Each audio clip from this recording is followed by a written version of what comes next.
I'll tell you what it is that you need to do to be successful. Some of these things aren't so malleable, but others are things that you can work on.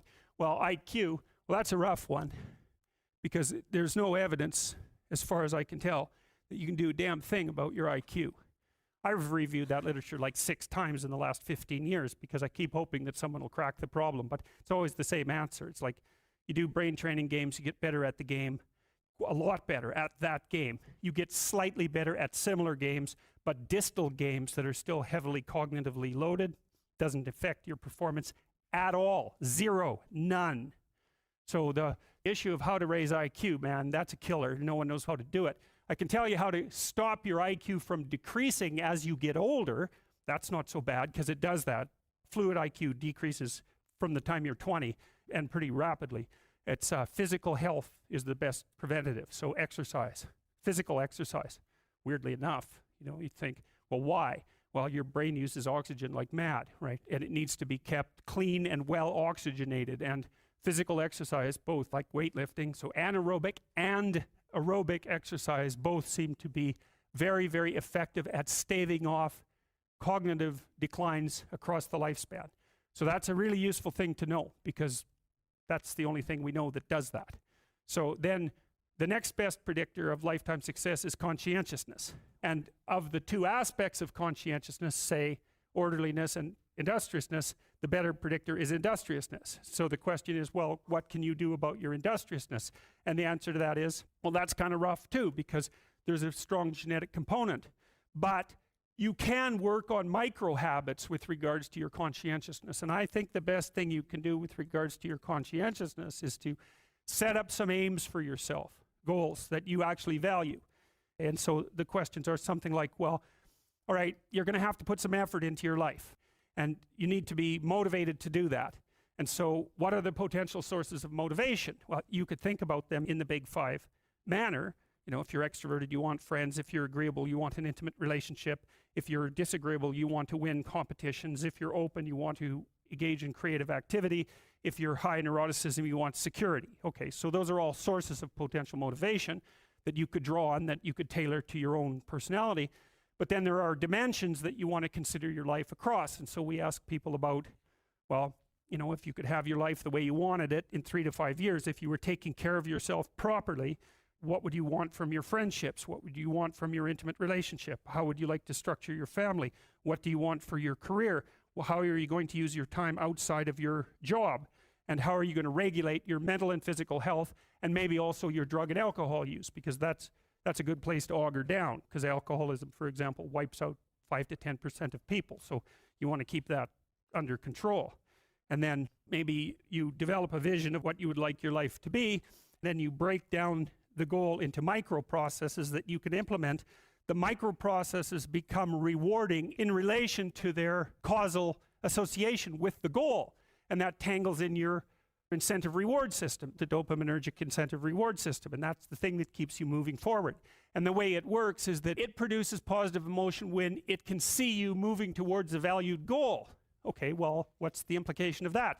Better have a valued goal, because otherwise you can't get any positive motivation working out. And so the more valuable the goal, in principle, the more the micro processes associated with that goal start to take on a positive charge.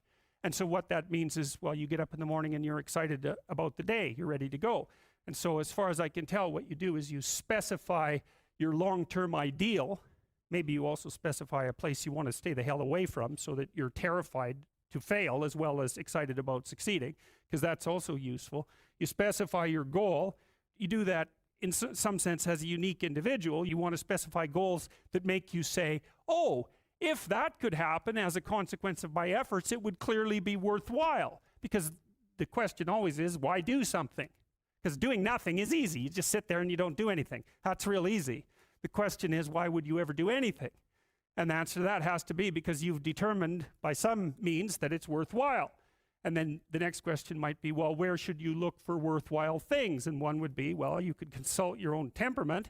And the other would be, well, you kind of look at what it is that people accrue that's valuable across the lifespan. So you do a structural analysis of the subcomponents of human existence, and I already did that.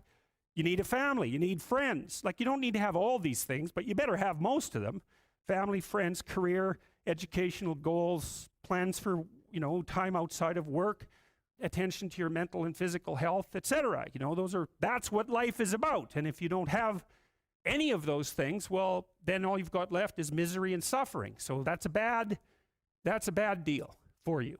But once you set up that goal structure, let's say, and that's really, in many ways, that's what you should be doing at university. That's exactly what you should be doing, is trying to figure out who it is that you're trying to be, right? You aim at that. And then you use everything you learn as a means of building that person that you want to be. And I really mean want to be. I don't mean should be, even those things are going to overlap.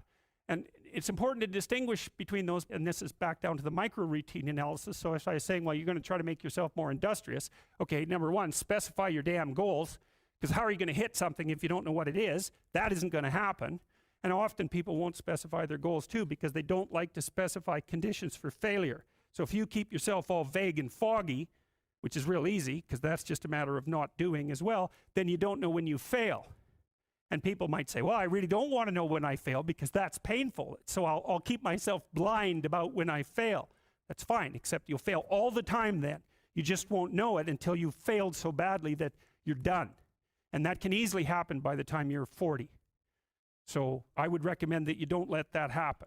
So that's willful blindness, right? You could have known, but you chose not to. Okay, so once you get your goal structure set up, you think, okay, if I could have this life, looks like that might be worth living, despite the fact that it's going to be, anxiety provoking and threatening, and there's going to be some suffering and loss involved and all of that.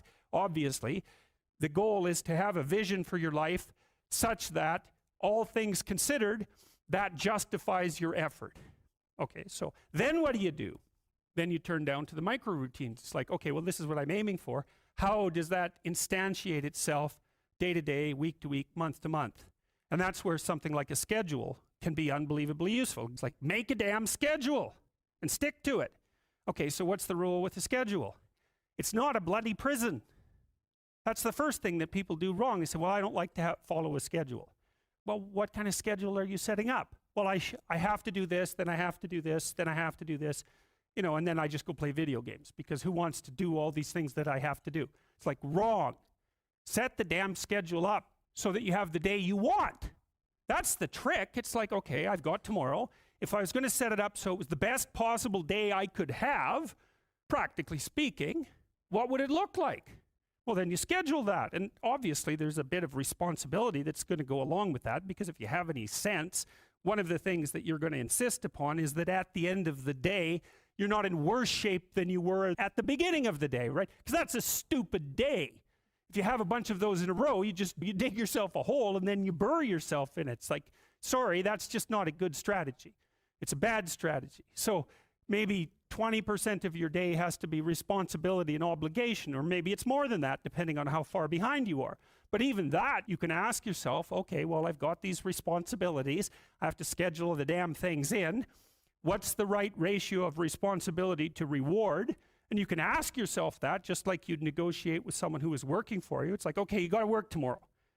Okay, so I want you to work tomorrow. And you might say, okay, well, what are you going to do for me that makes it likely that I'll work for you?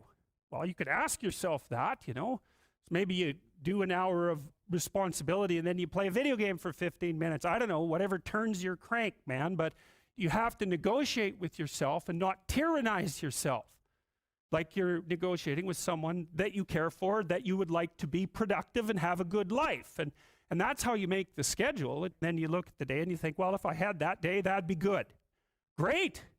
And you're useless and horrible, so you'll probably only hit it with about 70% accuracy, but that beats the hell out of 0, right? And if you hit it even with 50% accuracy, another rule is, well, aim for 51% the next week, or 50.5% for God's sake, or because you're going to hit that position where things start to loop back positively and spiral you upward. So that's one way that you can work on your conscientiousness, is to plan a life you'd like to have. And you do that partly by referring to social norms. That's more or less rescuing your father from the belly of the whale. But the other way you do that is by having a little conversation with yourself, as if you don't really know who you are, because you know what you're like. You won't do what you're told. You won't do what you tell yourself to do. You must have noticed that. It's like you're a bad employee and a worse boss, and both of those work, for you. You don't know what you want to do, and then when you tell yourself what to do, you don't do it anyways. You should fire yourself and find someone else to be. But my point is that you have to understand that you're not your own servant, so to speak. You're someone that you have to negotiate with, and you're someone that you want to present the opportunity of having a good life to. And that's hard for people because they don't like themselves very much. So, they're always like cracking the whip and then procrastinating, and cracking the whip and then procrastinating. And it's like, God, it's so boring and such a pathetic way of spending your time. And you know what that's like because you probably waste like 6 hours a day. And I think we did an economic calculation about that a while back, right? Your time's probably worth $50 an hour, something like that. I mean, you're not getting paid that now, but you're young. And so this is investment time. And what you do now is going to multiply its effects in the future. So let's say it's $50 an hour, which is perfectly reasonable. So if you waste 6 hours a day, and you are, then you're wasting about $2,000 a week or about $100,000 a year. So like, go ahead, but that's what it's costing you every hour. And you need to know what your damn time is worth. So let's say it's not $50, it's 30, whatever. Maybe it's 100, it's somewhere in that range. One of the things you should be asking yourself is, when you spend an hour, was that, well, would have I paid someone $50 to have had that hour? And if the answer is no, it's like, well, maybe you should do something else with your time. And it depends on whether or not you think that your time's worthwhile.